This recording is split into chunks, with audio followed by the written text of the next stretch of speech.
En efecto, hemos invitado al doctor Azabache para hablar y cerrar esta semana corta hablando de, bueno, derecho penal presidencial, que parece que va a ser una nueva línea de educación universitaria. Muy redituable, ¿no? Pero veíamos el caso de Trump ayer y yo decía, ¿por qué no llaman al doctor César Nakazaki? O sea, si alguien sabe de esto, vamos, el Perú tiene para exportar abogados de primer nivel. Y los argumentos de Trump frente al público, por supuesto, no los de sus abogados, son muy parecidos a los de Toledo, los de Castillo. Soy un perseguido político. La justicia está siendo politizada y utilizada como arma, weapon, decían ayer, ¿no? O sea, como arma contra los políticos. Y Trump representa y está utilizando esto incluso en su favor político.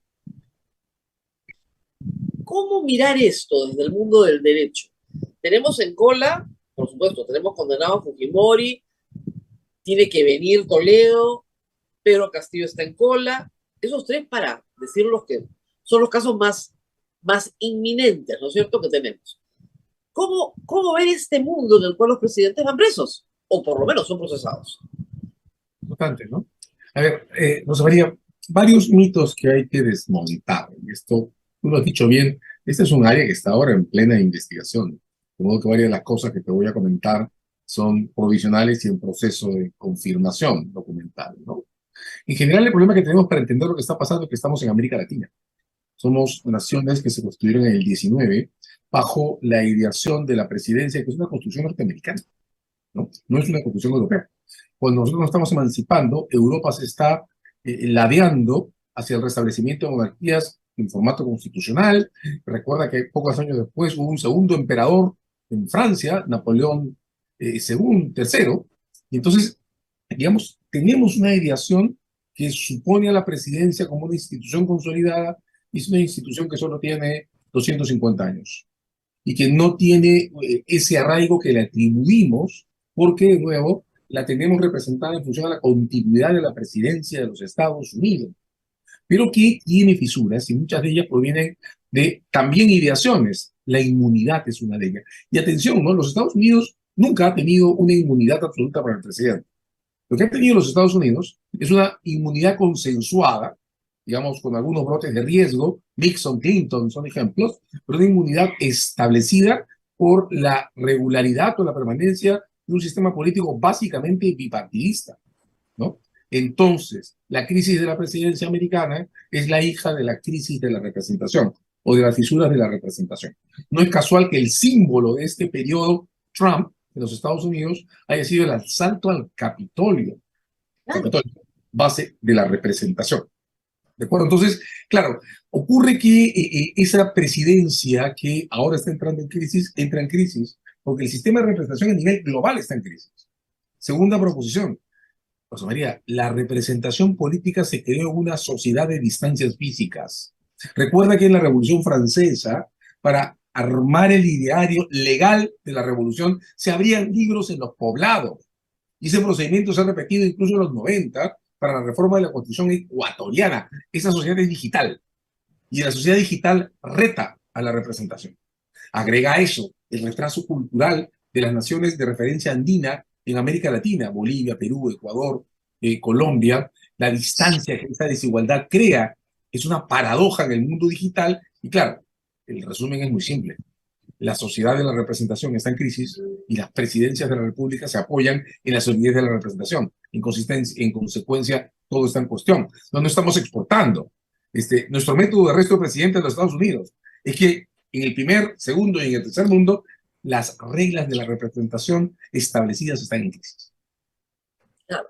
Ahora, vamos un poco a los procesos, ¿no? El proceso, nuestro proceso basado en el derecho romano no es igual que el proceso anglosajón, pero tiene muchas coincidencias, porque evidentemente estamos viendo procesos penales. Eh, a nadie se le ocurría ayer, ¿no es cierto?, que Donald Trump iba a quedar detenido, ¿no? Eso estaba completamente fuera de la cuestión. En cambio, en el Perú un presidente se presente ante una corte implica normalmente que va a quedar detenido con alguna medida de arraigo físico inminente. Eso tal vez sea una muestra de que las cosas son un poco más civilizadas en los Estados Unidos. Mm, Pero próximamente está viniendo Toledo al Perú. Inmediatamente ya tiene una orden de prisión preventiva. Vamos a tener 3 presidentes en Adecoras. 3.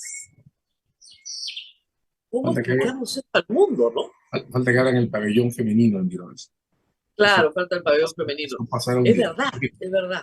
mientras tanto, ¿qué hay que decir? A ver, mi impresión es que el Perú tiene una ideación más corta que se ha roto, que es la ideación de la transición del 2000, ¿no? El que eh, se ha venido llamando el Acuerdo del 2000 para parafrasear el Acuerdo de Washington de inversión peruana. Entonces, claro, de varias maneras, creo que nos creímos, me incluyo definitivamente en el programa del cuento, de que en la transición podíamos crear ese margen de institucionalidad que habíamos soñado en los 70 finales con la Constitución del 79 y definitivamente perdido durante los 80 y los 90. Entonces, esa ideación nos ha acompañado casi 16 años, o poco más de 16 años. Y en ella teníamos imaginado un equilibrio de representación que sostenía a una presidencia de la República a la que le mantuvimos las inmunidades de un 117 que no se había usado jamás, ¿no? Una historia de presidencias sumamente descartables, ¿no? Derrotadas por golpes de Estado. La estadística de golpe de Estado del Perú es impresionante, no la de constitución, es la de golpe de Estado. Una constitución que siempre diseñó modelos institucionales para destituir al presidente, pero jamás se usaron. Un tanque, una bayoneta y afuera, ¿verdad? Entonces entramos con eso, creímos en el 2000, creo, y a partir del 2000 que nos estábamos institucionalizando de varias maneras el auge del crecimiento y la hegemonía del gobierno tecnocrático que hemos tenido, las formaciones tecnocráticas en gobierno, alimentó esa fantasía. El 16 entró en crisis la represión, rompió la cohesión del Congreso, vino Odebrecht para levantar las alfombras, nos mostró lo que en realidad teníamos, y entonces la presidencia en el Perú tiene un ciclo de desgaste muchísimo más acelerado que en todo el resto de la región, ¿no? Es aceleración lo que nos diferencia, y esa insistencia o esa reiterada historia de presidentes en cárcel es parte de la enorme aceleración que hemos tenido del 16 para acá en estos 7 años en ese proceso, ¿no? Y claro, el siguiente caso es Toledo. Viene Toledo. Ha resistido todo lo que puede resistir, ¿eh? Y ha hecho política con su venida también, porque ha conseguido firmas muy importantes, como la de Francis Fukuyama o la de Steven Levinsky, para evitar su extradición por razones políticas. En eso hay que decir, como decíamos antes de empezar, hay un nexo con Castillo, ¿verdad? Porque son los mismos argumentos. No, Perú no está en la posibilidad de darme un juicio justo. Eso es lo que están diciendo. Voy a comenzar diciendo, Rosa María, que me sorprendió esa carta de apoyo. Hay que notar que estaba dirigida al Departamento de Estado, no a los tribunales. Y ahí hay una diferencia, porque es una carta que apunta al margen de discreción que el gobierno americano tiene, el peruano también, para decidir si una extradición se concede o no, más allá de que esté legalmente aprobada. Entonces, es una carta escrita en clave política. La cuestión es que esa carta, y que Levinsky es uno, yo no lo conozco en persona, pero es uno de los autores más importantes en ciencia política de América Latina, mentor y escribe, está en las introducciones de los principales últimos trabajos de teoría política local. Uno lo encuentra referido con Vergara, lo encuentra referido con Con todo, con Eduardo Galeán, con todo. Meléndez. En todos lados se encuentra una cita a Levinsky, ¿no es cierto? Entonces es complicado. Estaba buscando Coalición de Independientes de Mauricio Zabaleta. También hay un comentario de También. Levinsky. Entonces, uno dice, bueno, ¿y por qué Levinsky? Yo en ese instante no lo entiendo y te confieso que tengo la enorme tentación de llamarlos a todos y preguntarles, ¿qué pasó con la carta de Levinsky? ¿No?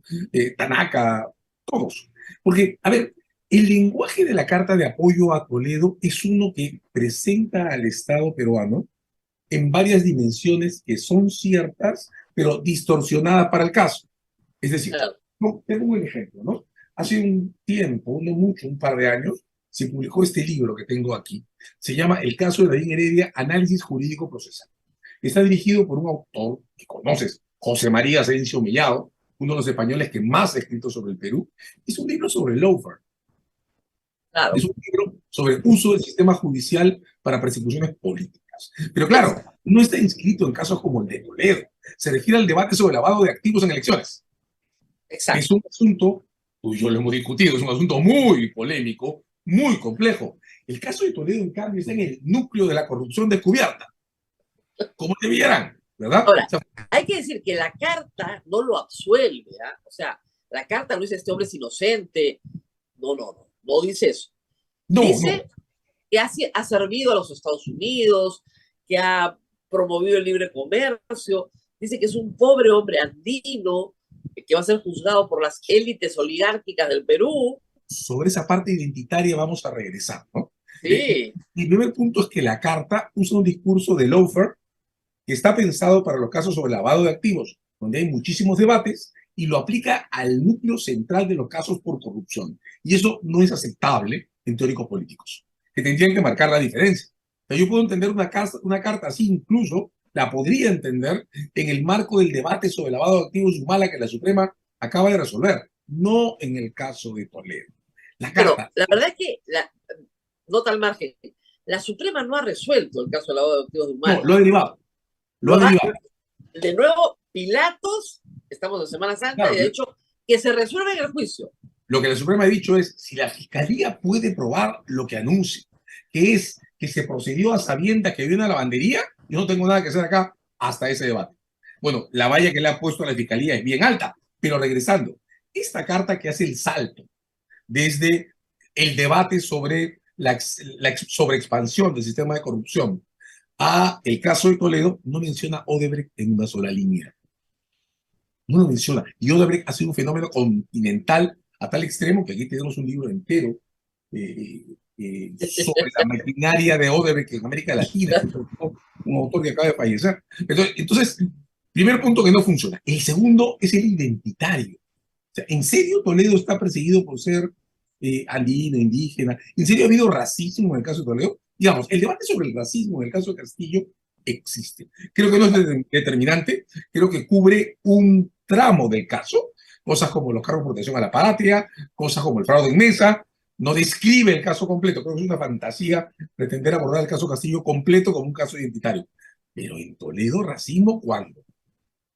Al contrario, el factor identitario en Toledo fue una bandera reivindicada por él y enarbolada por él para crear su imagen política. No Claro. contra de él jamás. No, Toledo fue un gobierno Además, racista. como todos dicen, más bien, Toledo es un producto de lo aculturado. Toledo es un niño de Chimbote que a los 15 años se va a los Estados Unidos y es criado en los Estados Unidos académicamente. Y se Nunca educa en más los Estados estudia en Unidos. el, nunca más estudia en el Perú. O Nunca más sea, fue a su vida la hace fuera del Perú, la hace en los circuitos académicos de los Estados Unidos. su formación. Viene ya como docente Formación. para el PAE. Luego regresa al Perú, es verdad, pero ya Sí. regresa como un hombre adulto, digamos, y no tiene ningún problema identitario, vive en Lima, en Camacho. Y de No es un hecho, niño rural, no es un niño rural que vive en los Andes y crece como profesor. no. No, Mira, en general, yo creo que la cuestión identitaria, en una conversación que he tenido, se ha llamado la cuestión del sombrero de paja. La cuestión claro, identitaria en general hay que tomarla con cuidado, porque también creo hay una lectura que la sobredimensiona y que se vuelve racista a la inversa, ¿no? claro. Hay que tener cuidado con la cuestión identitaria, pero en cualquier caso no es un factor en el No, caso. hay que decir algo sí. O sea, el Código Procesal Penal establece que el juez, siempre que juzga, ¿no es cierto?, tiene que valorar la cuestión identitaria, la capacidad del sujeto de Bueno, acuerdo a sus culturas. cuando se producen lo que se llaman errores de comprensión culturalmente condicionados, ¿no? Exactamente, eso está en el Es la código. discusión que normalmente tenemos en la percepción de determinados niveles de infracción entre rondas y justicia. Es otro factor, es otro factor. Digamos, Pero no la es esto. no, no es esto. De hecho, las cuestiones sobre racismo y discriminación habría ahora que juzgarlas con ocasión al modo de respuesta del Estado hacia las 49 o 50, eso ya está en discusión muertes, que se han producido con ocasión a las protestas y al modo asimétrico en que las fuerzas de seguridad desarrollan sus actividades en zonas como Puno y Lima. Más allá de que Lima tiene casos muy crueles de muerte, también creo que el caso Santisteban es emblemático en eso. Entonces, me parece un pésimo uso del debate sobre la cuestión identitaria en política y el racismo, usarlo para el caso Toledo. Claro. La omisión al caso Odebrecht me parece terrible, y el salto de una discusión que es sobre lavado de activos al núcleo de los casos políticos no tiene ningún sentido. Entonces, no. Leo esa carta y sigo sorprendido. Le he vuelto a leer para la conversación de ahora. El programa, sí. Encontrar el sentido. Pero el problema real, y esto lo comentábamos fuera de cámaras, es que es una narrativa que sí alimenta el caso Castillo. Porque, claro, los difusores del caso Castillo sostienen lo mismo para Castillo, y en el caso de Castillo, la cuestión identitaria sí es un componente mínimo o mediano, pero sí es un componente narrativo importante. Entonces, abordar el problema creo que no es solo abordar el caso Toledo. De hecho, terminando el mes de marzo, ese intento de manipulación del proceso que hizo yéndose a Colombia, cuando su caso está en Florida, fue desestimado por el sistema judicial, digamos, con un llamado de atención, ¿no? Un fuerte llamado de atención a la defensa de Claro, Toledo. pero claro, ¿hasta cuándo puedes seguir apelando? O sea, tú puedes, Mira, en un esquema honestamente, federal, yo puedo interponer habeas corpus en todos los estados. honestamente, ha pasado cosas muy fuertes en convocación de ese recurso. Uno primero es una protesta del Departamento de Estado. No es usual que el Departamento de Estado proteste ante actividades judiciales. Y es que en la cultura de los tribunales norteamericanos, también de Estados Unidos, Rosa María, lo que acaba de hacer Toledo es parecido a poner un habeas corpus en Huancavelica contra una orden del gobierno en Lima. O sea, así Por de supuesto, vulgar es. Y la decisión de la jueza tiene un párrafo en el que le dice a la defensa, me parece algo así, estoy, digamos, mal traduciendo, pero parafraseando. me parece una paradoja que la defensa pretenda que ha tenido poco proceso, trayendo a Colombia un proceso complejo que se ha seguido en Florida. Esto no lo puedo aceptar. O sea, la edición es tan fuerte, el rechazo es tan fuerte en el texto, que dudo que cualquier abogado americano que tenga un mínimo de respeto por su prestigio se atreva a poner la segunda demanda digamos, o la tercera, ¿no? Entonces, estos tiras y aflojas que, claro, el sistema americano es muy autónomo, el sistema político, porque Muy todavía es una autónomo. sociedad que funciona, muy autónomo, pero dudo que la tercera demanda tenga algún sentido. Entonces, lo de Toledo es una cuestión contrarreloj, como todas las extradiciones, ¿no? O sea, sí hay que decir que en un sistema así de autónomo, claro, el tiempo es una variable relativamente independiente. Hay una decisión que ya está tomada, el sistema se consuela con que ya esté tomada. Lo demás es ejecutarla, es una cosa del Perú.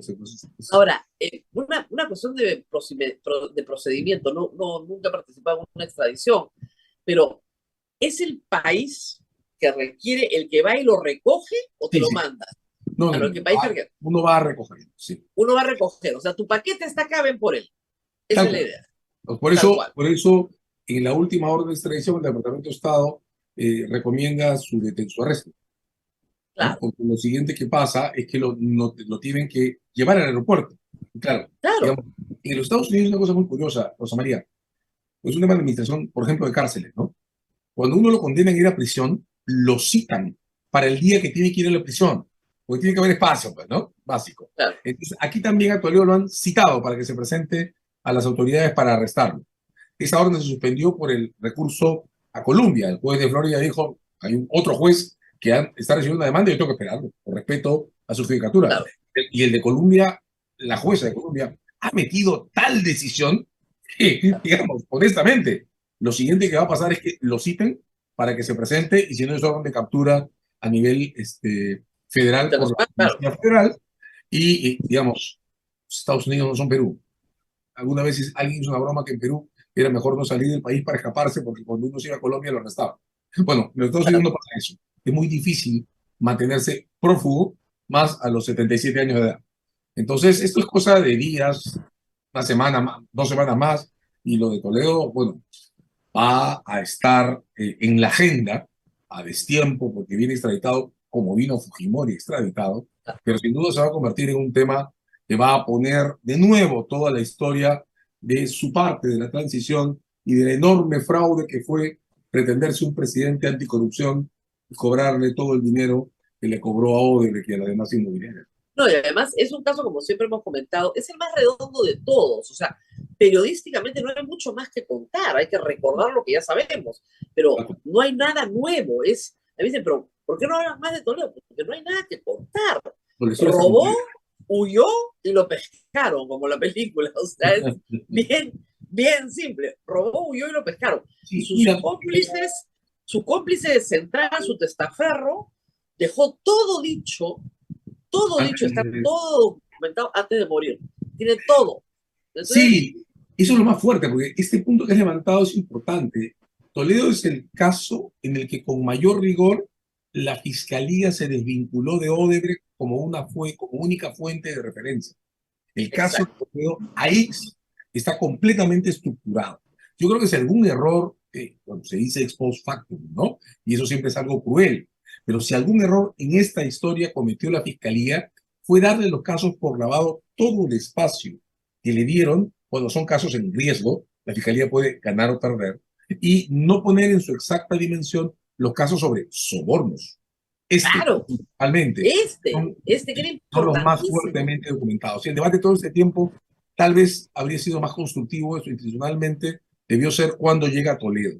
Claro, y ahora va a haber debates legales, está esta corrida simultánea del caso de las agendas con el Código del 40, con el Lo que caso pasa es que el caso de Toledo del es 4. lo único que hay en el caso de Toledo es algunos temas procedimentales que son más o menos Sí, complejos, ¿no? procesales, sí, sí, sí. Porque son dos expedientes, entiendo que con dos códigos diferentes. Exactamente, exactamente. Eso es lo grave.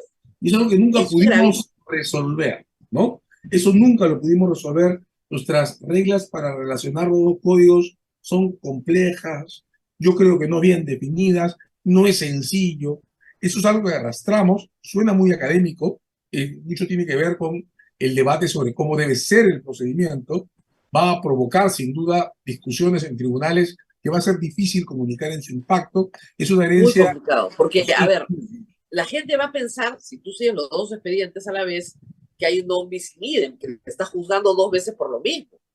Porque claro, uno es la cola a ver, para que se entienda para la gente, uno es el resultado y el otro es la cola que genera ese resultado. Uno es Ecoteva, cómo termina la plata en el Perú, y el otro es cómo sale la plata de Odebrecht hacia Toledo. Y esas son dos mitades de un círculo, que deberían claro. estar en un solo expediente, pero están en dos expedientes con dos códigos procesales diferentes. Alguna historia que pudo ser, esa sí, pudo ser contada en un solo caso. En Ahí un sí hay, solo círculo. sí, ahí sí hay una partición que es difícil de explicar y que en efecto Rosa María va a tener problemas. Creo que se puede entender el complejo discurso de los tribunales sobre las razones por las que se hace la partición. Al final del día es un desorden en el descubrimiento. Es decir, Exactamente. casas y demás se descubrieron antes que llegaran las revelaciones O sea, sobre primero, los fondos que se a compraron. ver, para que se entienda para el público, primero descubriste el botín y luego descubriste cómo se lo robaron.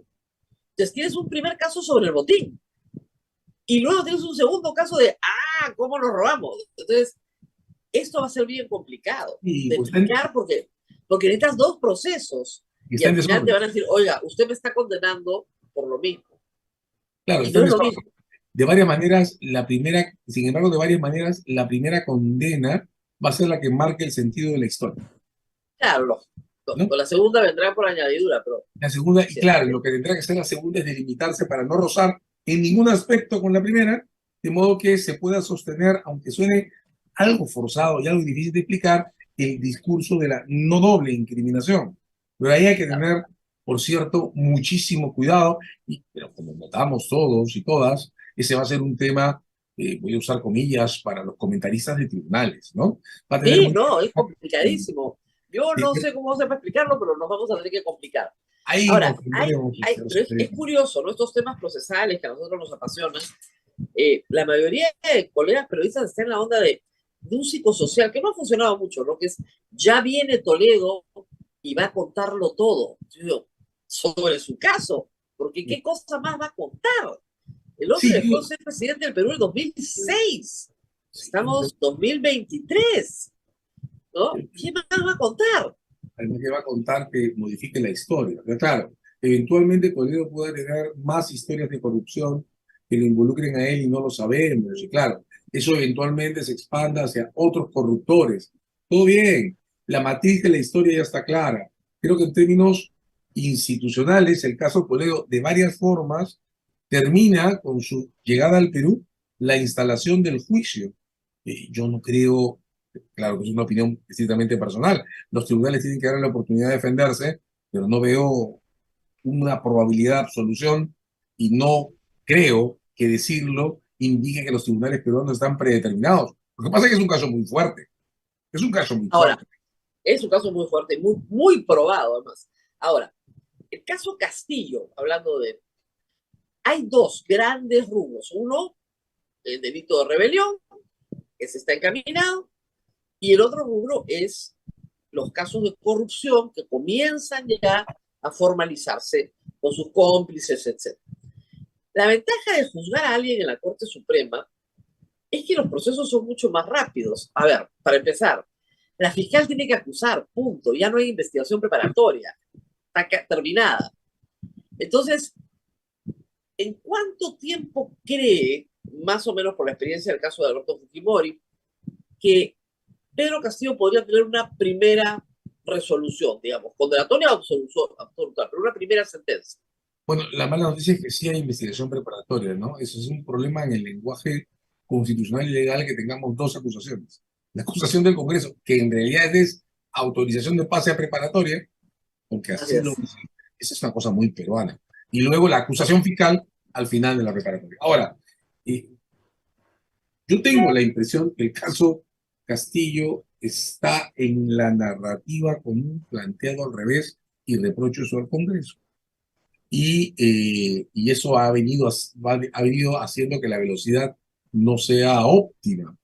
El caso Castillo se cuenta al revés. Castillo tiene casos por corrupción de lo que se quiso escapar, armando un Claro, golpe que es parte de la narrativa de un intento de asilo que no logró hacer, ¿no? Pero nos quedamos mucho tiempo, esto lo hemos comentado además varias veces tú y yo y Magusto y más, nos quedamos mucho tiempo discutiendo el golpe, cuando el grito ni siquiera es claro. el golpe, la rebelión, ¿cierto? Y dejamos muy aplazado el asunto sobre corrupción. Y eso permite que los abogados de Castillo, fuera del país, los argentinos sobre todo, hagan una presentación del caso concentrándose en el procedimiento sobre el golpe. El caso Claro, Castillo se cuenta desde la corrupción. claro, lo que pasa es que se aferran a la palabra alzarse en armas, ¿no? Dice, el señor no se alzó en armas, no tenía armas. Y eso también está al revés, mira. El acento de la defensa de Castillo está claro, en la cuestión de alzarse en armas, entonces no tenía un fusil en la cámara y entonces eso es alzarse en armas. En realidad la discusión está, por eso es una mala trampa, pero es imposible no caer en ella, llamar al caso el caso del golpe, ¿no? ¿Qué es lo que pasa? Claro, los penalistas sabemos que el golpe de Estado, como golpe de Estado, era delito en el 19, y así, con ese nombre, golpe. ¿Cierto? Claro, El 24 se cambió el nombre de las cosas, se aumentaron elementos y los golpes de Estado se metieron en el Código Penal cuando tenían componentes de violencia, que los tienen siempre. Pues no hay una forma de cerrar el Congreso si no es a mano militar. Y en este claro, caso, además, está en discusión, la Fiscalía tiene claro. que terminar de aprobarlo, la orden para capturar a la fiscal de la Nación. Entonces, ahí hay una trampa en la que estamos cayendo siempre, ¿verdad? No, no es el golpe. Pero además, el golpe es, es una historia que levantándola solo levanta al Congreso como víctima. La verdad, esa historia es la otra. Es la historia de la corrupción. Entonces, ¿cuánto tiempo debería tomar? Yo imagino una preparatoria de un año e imagino que la acusación debería estar al final de este. O sea, a ese nivel, casos en la Suprema, no considerar la importancia del tiempo es un suicidio institucional. Ese caso no debería morar. Y si me lo pregunto, Rosa María, el orden correcto para corregir este desorden que hemos generado tendría que ser acusar primero en los casos de corrupción y acusar ¿Crees? después, sí, definitivamente, porque hacer lo contrario es mantener esa narrativa viciada en que la víctima de esto es el Congreso, en que la corrupción, perdón, se subordina y levantar los supuestos, la discusión vale, los Entonces, problemas de entonces va procedimiento a demorar, derivados de golpes. claro, pero esa etapa entonces va, digamos, hay abundante prueba, hay testigos, hay todo para utilizar puente Tarata, etcétera, para hacerlo más o menos rápido, pero va a ser más de un año, ¿no? Veamos, eso va a En depender. en el caso de rebelión, los actos son sencillísimos, son 24 horas, no tienes que investigar más. A ver, si el caso de rebelión sigue manteniendo la prioridad de nuestra narrativa, las discusiones alrededor de los defectos de procedimiento del Congreso respecto a la verdadera prioridad de normas constitucionales, que son discusiones complejísimas, y la imposibilidad de crear un caso de derecho internacional sobre un golpe de Estado, van a ocupar el primer lugar de la agenda. Y eso es un error. Eso es un error, porque eso alimenta la narrativa formalista de los abogados de Castillo. Claro. Digamos, encuentra una sola línea en la última presentación que ha hecho el abogado de Castillo fuera del país sobre corrupción y no la vas a encontrar. No, Toda está no, organizada sobre el procedimiento parlamentario construido al revés. Eso también lo podríamos comentar en algún momento, cómo se cuenta la historia constitucional del caso Castillo, y cero sobre Zarratea, los 10 delatores, los documentos que encontraron en la casa de la sobrina, la lista sigue, cero. Entonces, claro, en esa narrativa, nuestra aceleración del caso del golpe alimenta el discurso internacional, el falso discurso internacional sobre un lawfare identitario construido sobre Castillo, con claro. más fuerza que sobre Toledo.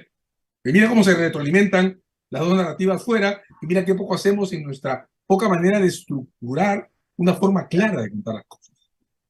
Ahora, vamos a hacer una pausa de 30 segundos, nos hemos olvidado, Abel. Así es, Rosa María. 30 segundos y Vamos a la volvemos porque pausa. hablando... ¿Tu hijo aún no sabe qué carrera estudiar? Los invitamos a participar en los eventos virtuales gratuitos que la PUC ha diseñado para ayudarlos a explorar y descubrir su vocación de la mano de profesionales. Suscríbete en eventoscomienza.pucp.edu.pe. Comienza a ser grande. Pontificia Universidad Católica del Perú.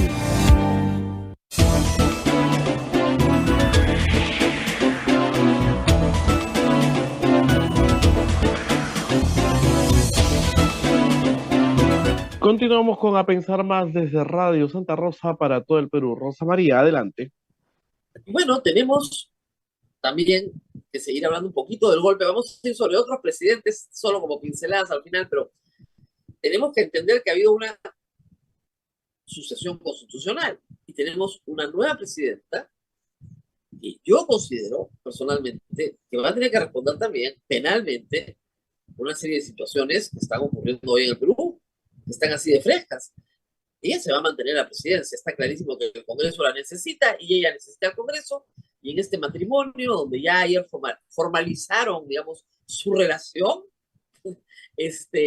no hay posibilidad alguna de cambio, pero sí responder por los 49 muertos con proyectil arma de fuego, y también por responder por el proceso de lavado de activos que tiene abierto antes de ser presidenta, donde se van a incluir ahora el delito de financiamiento ilícito de partidos políticos que se constata después de las relaciones con Chimabucú.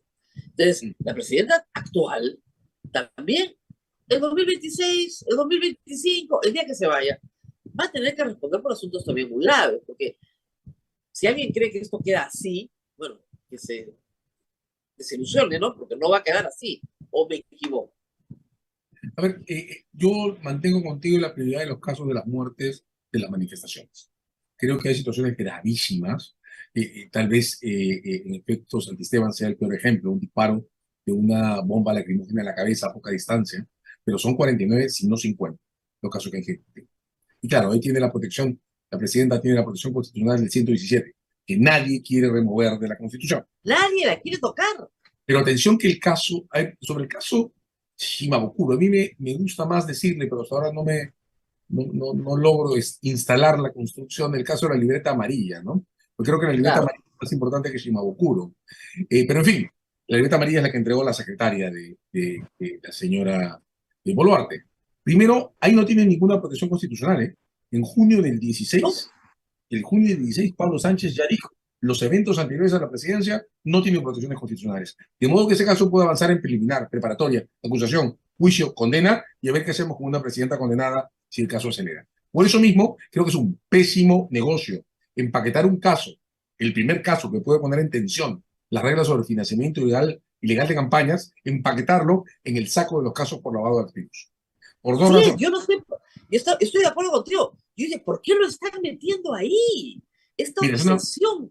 Es yo una temo obsesión del fiscal Vela de meter todo en lavado de activos y así pierde todos los casos. yo temo que el error produce consecuencias, porque posterga el tiempo de investigación.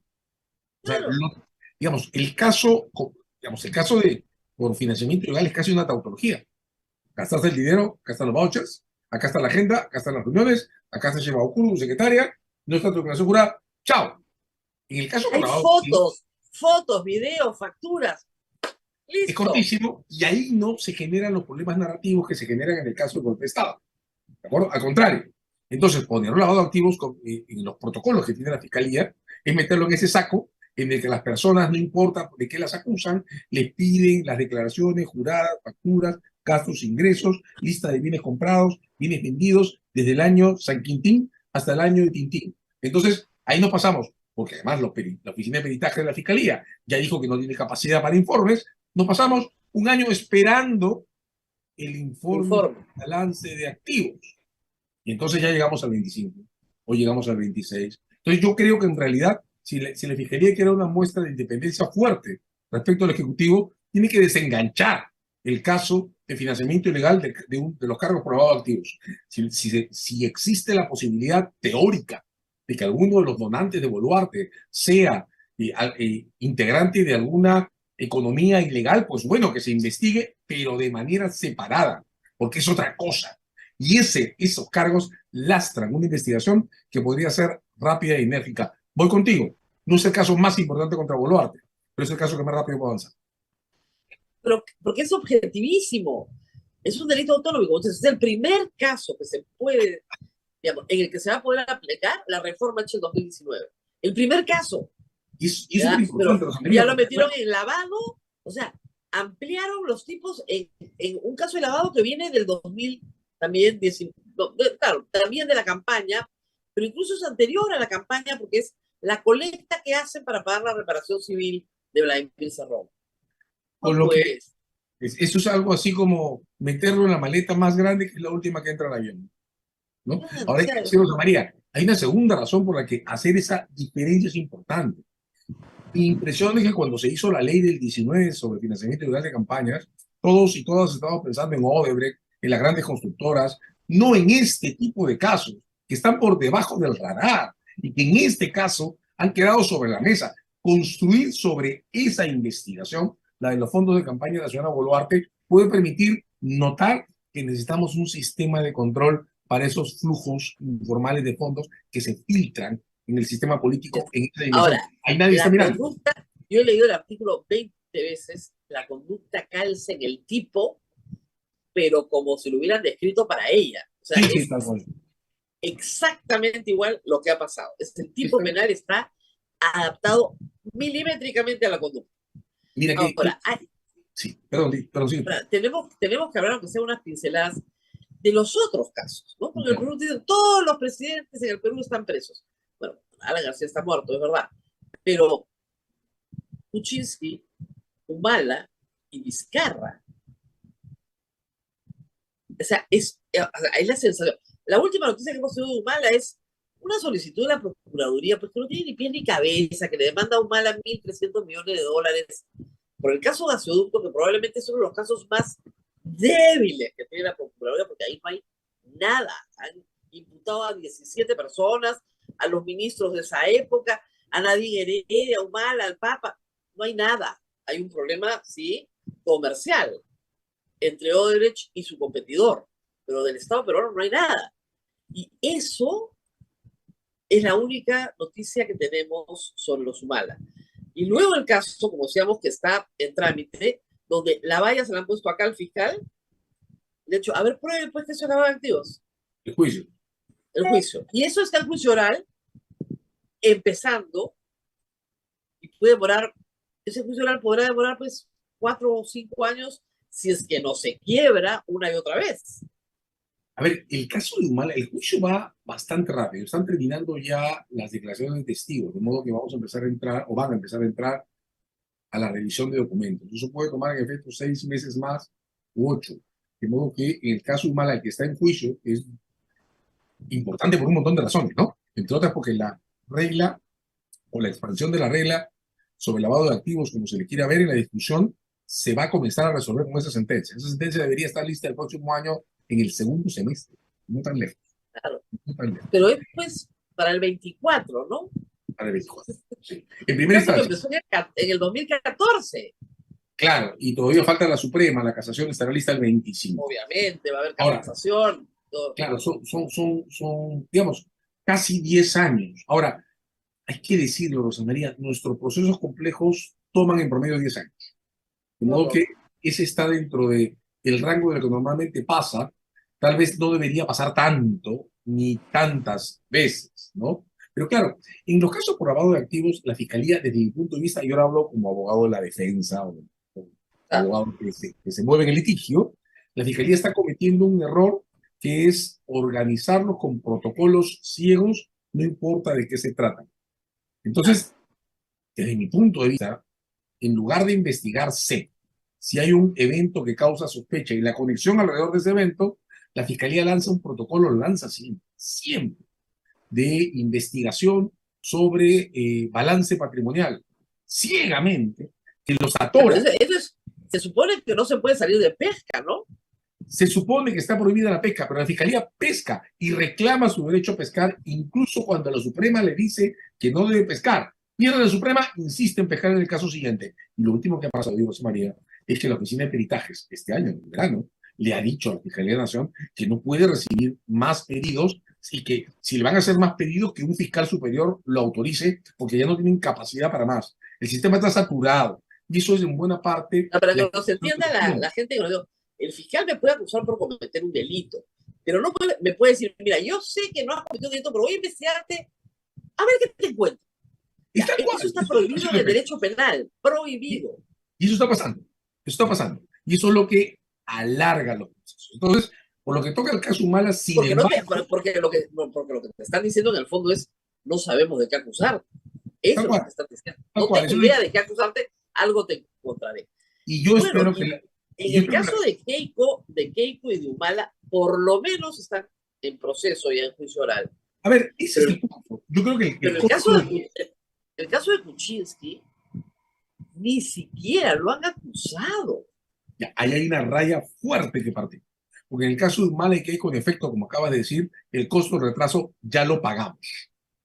¿De acuerdo? Y ahora lo que nos queda es abordar la decisión. El caso de Keiko todavía no ha comenzado en juicio, porque en intermedia yo perdí la cuenta, pero conté más de 10 observaciones del juzgado hacia la acusación. El caso de Keiko debe comenzar a finales de este año y ese juicio, 100 y pico declarados. No, está en acusación, tienes razón, está en acusación. Por eso, el juicio debe comenzar a finales de este año y ese es un juicio que está programado para 2 años, va a tener un programa de 2 años, por lo menos, sí. De modo que ahí el costo de la demora ya lo hemos pagado. El tema es desenganchar el sistema de esa demora, y eso significa reconocer con honestidad qué casos funcionan y qué casos no funcionan. Y hacer un corte de gestión rápido, como, digamos, perdóname la comparación, pero como se hace en una empresa cuando asume un gerente nuevo, ¿verdad? ¿Qué tengo, qué vale y qué no vale? Entonces, ya, pero mira, hay cosas en este drama que son inaceptables. O sea, no puede salir el fiscal Vela a amenazar al juez San Martín, a impugnar su capacidad como juez ante la Junta Nacional de Justicia para que resuelva a favor de lo que él quiere, en un acto de intimidación manifiesta. Sí, ha sido un escándalo la conducta y nadie dice nada. Honestamente, bueno, tú sabes que yo he respaldado a Rafael Vela muchísimas veces. Yo también, pero eso es inaceptable. Pero yo creo que eso no lo debió hacer. Además, todos y todas advertimos en medios que lo estaba haciendo por gusto, porque si uno conoce la trayectoria de la Suprema, uno anticipaba, y lo anticipamos desde varias voces, que la Suprema iba a fallar en el caso Humala como falló. Lo iba a derivar el resultado del juicio. O sea, eso era totalmente predecible. Entonces, la exhibición, bueno, pues no le encontré sentido, ¿eh? Y yo creo que ese fue un error.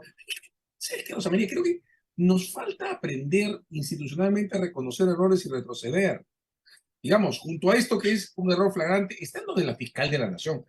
Hemos respaldado desde nuestros espacios muchísimo lo que ha hecho en el caso Castillo, pero el modo en que organizó los cambios y reemplazos y el modo en que desatendió las protestas de gente como Víctor Cubas Villanueva respecto a ellos, un no poder decir, lo siento, lo estoy haciendo mal, es un error que se arrastra. Esta cuestión de las tesis, Rosa María, no es una broma. Digamos, que se le pierdan a las peruanas, me tiene sin cuidado, esa universidad está intervenida, no fue certificada, está en reorganización, pero que la fiscal de la Nación no las publique, me parece un error. Yo creo que tendría que publicarlas ella, señores, acá están mis tesis, esto es lo que yo escribí. Ahora te hago el comentario como también, como abogado de litigio, ¿tú tienes idea de la importancia que sería para los que litigamos tener entre nuestras fuentes de referencias la opinión de la fiscal de la Nación sobre el tema A o el tema B y poder citarla? Sea, digamos, hay que hacerse cargo de lo que significa una tesis cuando uno tiene un cargo de ese tipo. El libro de San Martín es hipercitado, entre otras razones, porque es uno de los más importantes jueces de la Corte Suprema, con los de Prado Santallaga. Entonces, lo de la tesis es una paradoja que todavía se puede resolver. Espero que se resuelva. Muy bien, hemos dado una peinada así, pero rápida, y como decíamos, por si acaso, a Kuczynski nadie lo ha acusado, por si acaso, nadie lo ha acusado, no tienen de qué acusarlo, porque ahí no hay lavado de activos tampoco.